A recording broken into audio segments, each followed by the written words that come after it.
Energy in the 21st century provides a fact-based analysis of the most prominent energy issues of our time. In this video, we consider climate change over the ages.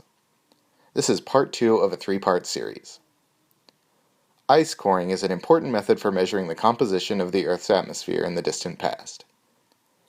Ice cores have been obtained at Lake Vostok, Antarctica by drilling into the ice with a core drilling bit and extracting cores of ice from different depths. The formation of ice by compaction of snow or freezing water would capture samples of air that was present at the time the ice formed.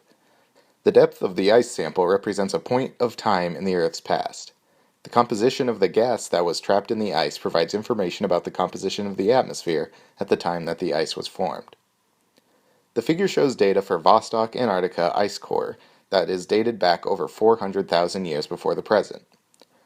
Vostok ice core measurements show that CO2 concentration has historically varied from 150 parts per million to 300 parts per million.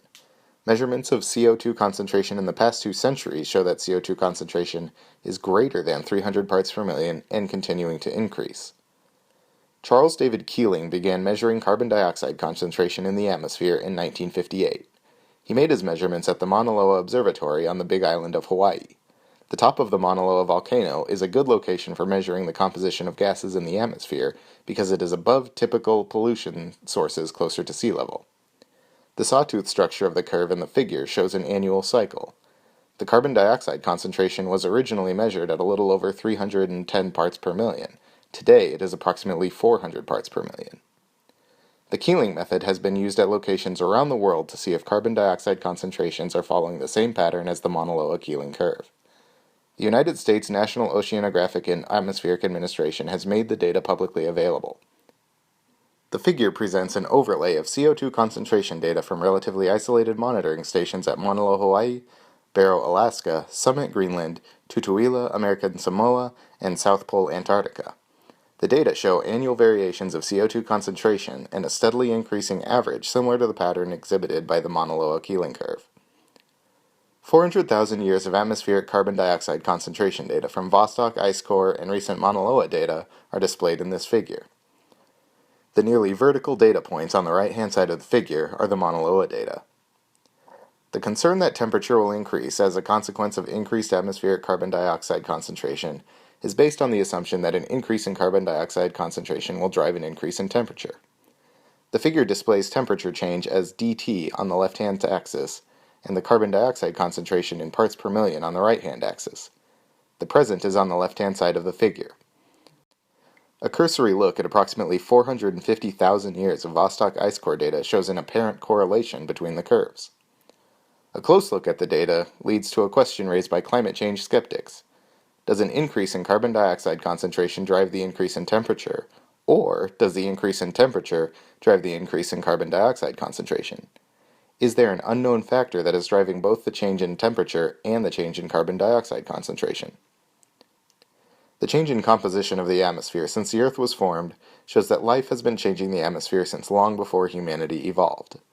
The motion of the Earth through space has also contributed to climate change.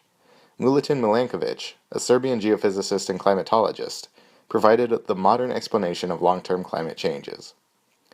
Milankovic recognized 3 cycles were associated with the motion of the Earth. The Earth moves like a top spinning around the Sun. The longest cycle lasts approximately 100,000 years and is called the Eccentricity Cycle. Eccentricity refers to the Earth's position relative to the Sun as a consequence of its elliptical orbit. The distance between the Sun and the Earth changes over time. The second cycle is approximately 41,000 years long and is called the Obliquity Cycle. It is due to the variation of the tilt of the Earth from approximately 21.5 degrees to 24.5 degrees relative to an axis that is perpendicular to the orbital plane of the Earth.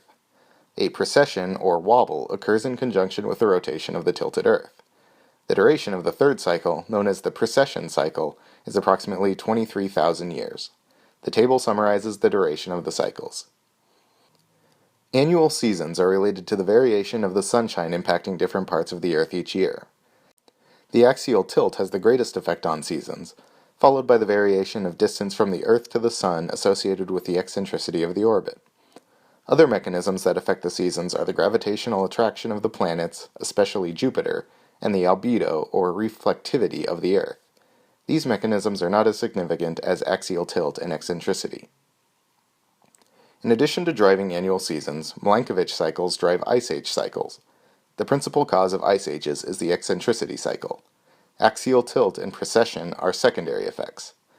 The table shows the timeline for 5 major ice ages during the past 2.4 billion years. Ice ages contain glacial and interglacial periods. This figure shows these periods for the past 450,000 years. The present is on the left-hand side of the figure. Glaciation occurs during the cooler glacial periods, and warming occurs during the interglacial periods.